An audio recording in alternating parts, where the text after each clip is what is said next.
السلام علیکم فرینڈس، آج کی اس ویڈیو میں ہم تختی نمبر 25 کو پڑھیں گے، جو کہ ہے رسم الخط۔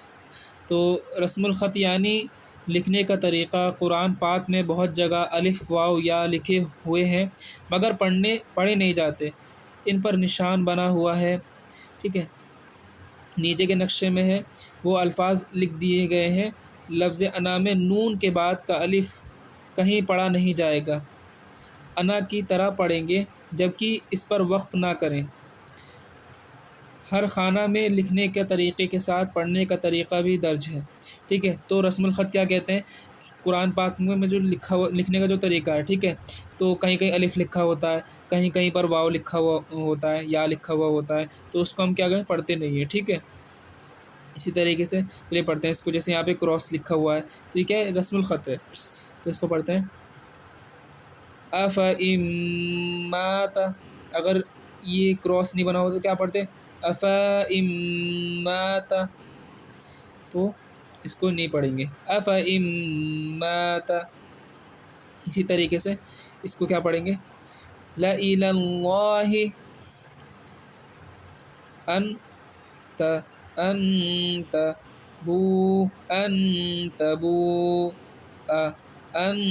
تبوء۔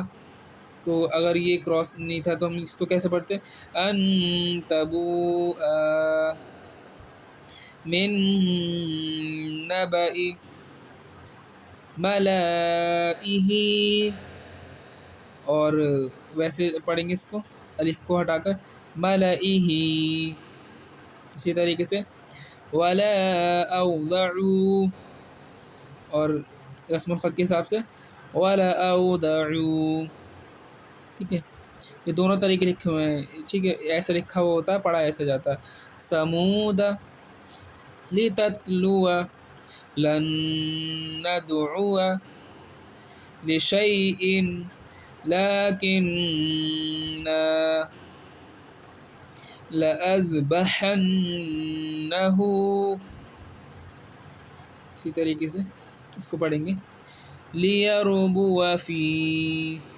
یہاں پہ کیا نہیں پڑھا گیا؟ الف نہیں پڑھا گیا، یہ والا۔ اسی طریقے سے یہ الف نہیں پڑھا جائے، کیسے پڑھیں گے؟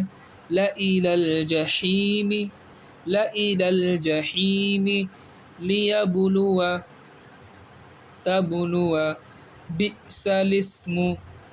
تو یہاں پہ جو زیر ہے یہ کس کے نیچے ہے؟ یہ لام کے نیچے ہے، ٹھیک ہے، بئس الاسم، ٹھیک ہے، یہ بئس الاسم پڑھا جائے گا۔ لأنتم اشد، اسی طریقے سے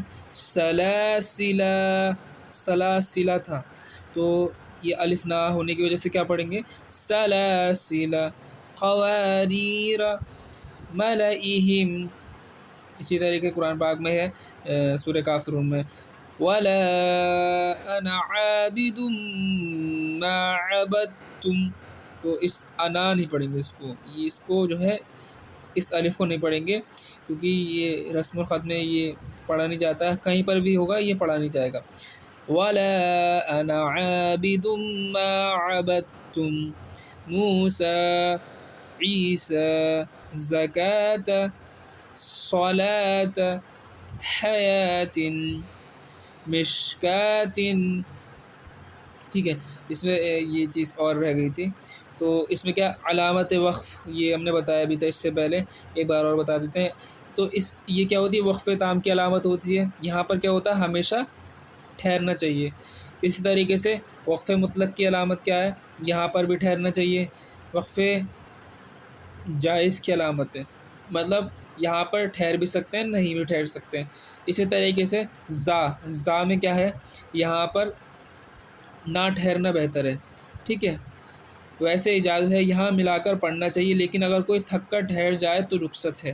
تو اس میں یہاں پر جو ہے زا میں جو ہے نہ ٹھہرنا بہتر ہے۔ سواد میں کیا ہے؟ ہمیشہ ملا کر پڑھیں گے، ٹھیک ہے۔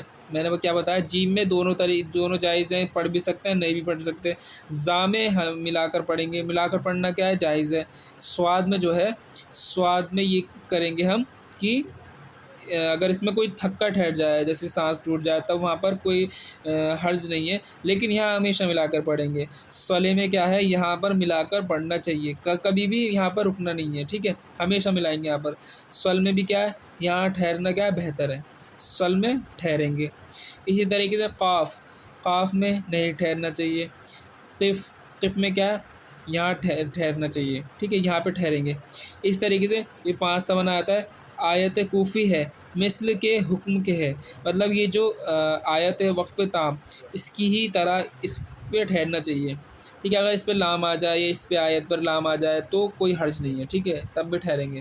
ہاں اگر لام بیچ میں آ جائے تو اس حالت میں کیا کریں گے، ہم لام پر نہیں رکیں گے۔ اس طریقے سے میم، میم وقف لازم کی علامت ہے، یہاں پر ضرور ٹھہرنا چاہیے۔ سین یا جس کو ہم سکتہ کہتے ہیں، یہاں کسی قدر ٹھہرنا چاہیے مگر سانس نہ ٹوٹنے پائے، یہاں پر رک جائیں لیکن سانس نہ ٹوٹے، اس کا معنی ہوتا ہے سکتہ۔ سکتہ سے زیادہ مقدار میں ہمیں یہاں پہ رکنا ہے، یا مطلب یہاں پہ سانس نہ توڑیں، یہاں سکتہ کی نسبت سے زیادہ ٹھہرنا چاہیے اور سانس بھی نہ توڑیں، ٹھیک ہے۔ اس طریقے سے جیسے تیسرے پارے میں وَاعْفُ عَنَّا وَاغْفِرْ لَنَا وَارْحَمْنَا، اسی طریقے سے لام میں نے بتا دیا، لام کے معنی ہی نہیں ہوتے ہیں، تو یہاں پر ہمیشہ ملائیں گے۔ اگر عبارت کے اوپر ہے، مطلب آیت کے اوپر آ گئی تب رک جائیں گے، یا جسے 5 ہو گیا اس کے اوپر اگر آ گیا تو رک جائیں گے۔ کاف کا مطلب کیا ہے، مطلب یہ ہے کہ پچھلی آیت میں جو علامت آ چکے ہیں وہی یہاں پر ہے۔ مان لیجئے کاف سے پہلے توئے آ گیا، میم آ گیا اور زا آ گیا، تو اب ہمیں بتایا کہ زا پر کیا ہے، نہیں ٹھہرنا چاہیے۔ اگر مان لیجیے توئے آ جاتا تو ہمیں پتہ ہے کہ توئے پر کیا ہے، ٹھہرنا چاہیے، تو وہی ہم یہاں کریں گے، مطلب کاف پر بھی ہم ٹھہریں گے، مطلب جیسے مان لیجیے زا آ گیا تو ہم کاف پر کیا ٹھہریں گے۔ اسی طرح ما کا مطلب ہوتا ہے ملانا، ٹھیک ہے۔ اب جب بھی 3 نقطے آئیں تو پہلے 3 نقطوں پہ ملائیں گے اور دوسرے 3 نقطوں پہ ٹھہر جائیں گے۔ بس آج کی ویڈیو میں اتنا ہی۔